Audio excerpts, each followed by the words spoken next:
যাত্রীদের টিকিট নিশ্চিত করতে গিয়ে যখন নিজেদেরই নিরাপত্তা হয়ে ওঠে অনিশ্চিত, এ বিষয়ে কি বলছেন বাংলাদেশ রেলওয়েতে কর্মরত টিটি এবং টিসি সদস্যরা।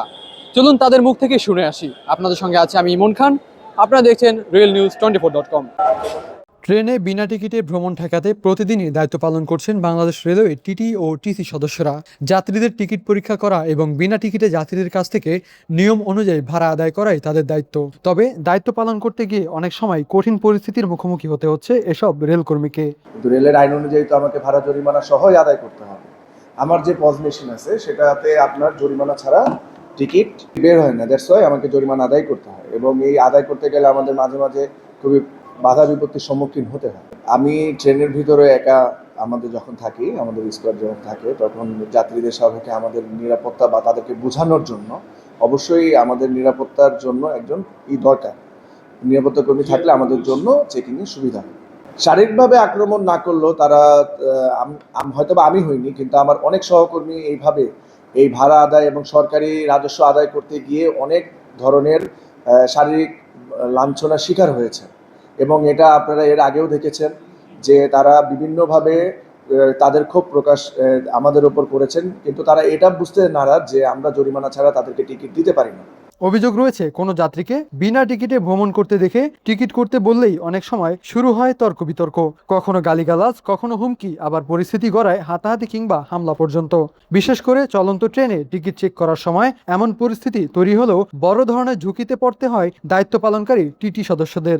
কারণ ট্রেনে দায়িত্ব পালনকালে প্রতিটি পরিস্থিতি তাৎক্ষণিকভাবে নিয়ন্ত্রণ করার মতো নিরাপত্তা ব্যবস্থা সবসময় তাদের সঙ্গে থাকে না।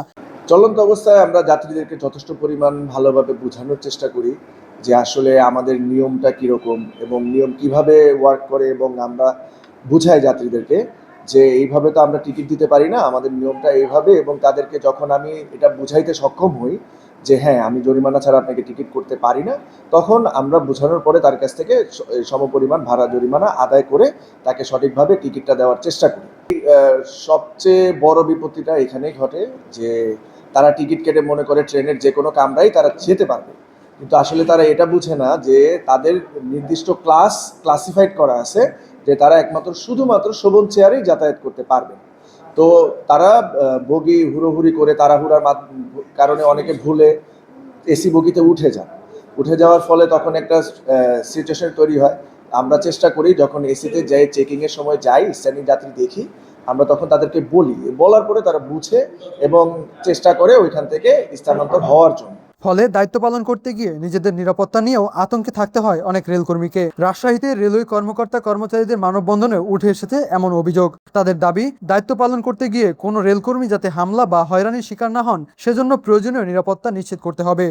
বিনা টিকিটের যাত্রী যখন আমরা পাই তখন নিয়ম হচ্ছে যত টাকা ভাড়া তত টাকা জরিমানা, এই ইস্যুতে আমাদের টিকিটটা করতে হয়। তো এই টিকিটটা যখন করতে যাই, যাত্রী আসতে টাকা যখন আমরা চাই বা করি, তখন দেখা যাচ্ছে যে তারা ভাড়া এবং যত টাকা জরিমানা এটা দিতে চায় না। সেই ক্ষেত্রে দেখা যাচ্ছে আমাদের একটু অনেক কৌশলে কথাবার্তা বলতে হয় বা তাদের কাছে ভাড়া আদায় করার জন্য অনেক কিছু কৌশল আমাদের অবলম্বন করতে হয়। তো একটা পর্যায়ে দেখা যায় যখন তারা কোনো প্রকার টাকা দেয় না বা দিতেছে না, তখন হচ্ছে আমাদের নানা ধরনের প্রশাসনিক হুমকি দেয়। তারপর হচ্ছে দেখা যায় রাজনৈতিক হুমকি যেগুলো আছে ওগুলো আসে। তারপর তো মনে করেন বাবা মা ভাই বোন পরিবার পরিজন কিনে কত ধরনের কত গালি গালাজ, অনেক সময় ধাক্কা দিয়ে দিতে হবে। আপনি দেখছেন এক যাত্রীর কাছে টিকিট চাওয়াতে সে আমাকে কীভাবে ধাক্কাটা মারলো, তাই না? তো আসলে এগুলোকে ওয়েলকাম করে তারপর আমাদের কাজ করতে হয়। কবে সে সময় টিকিটটা দেখালে কিন্তু হয়, টিকিটও কিন্তু দেখাতে চায় না। কত কথা যে টিকিট আছে, টিকিট দেখাতে হবে কিনা, কেউ বিনা টিকিটে যায় কিনা, নানান ধরনের নানান কথা বলে। এবং দেখা গেলো একটা যাত্রীর কাছে যখন আমি টিকিট চাই, পিছন থেকে আরও 5-10 জন যাত্রী আরও ধাক্কা দিয়ে চলে যায়। এইভাবে আমাদের চলতেছে জীবনটা। কীভাবে আমাদের কাজ করতে হয়, আমরা কিছু করার নিয়মিত করতে হবে আমাদের, তাই না? টিকিটবিহীন যাত্রীদের বিরুদ্ধে নিয়মিত অভিযান যেমন প্রয়োজন, তেমনি দায়িত্ব পালনকারী রেলকর্মীদের নিরাপত্তাও নিশ্চিত করা জরুরি বলে মনে করছেন সংশ্লিষ্টরা। ইমন খান, রেল নিউজ, ঢাকা।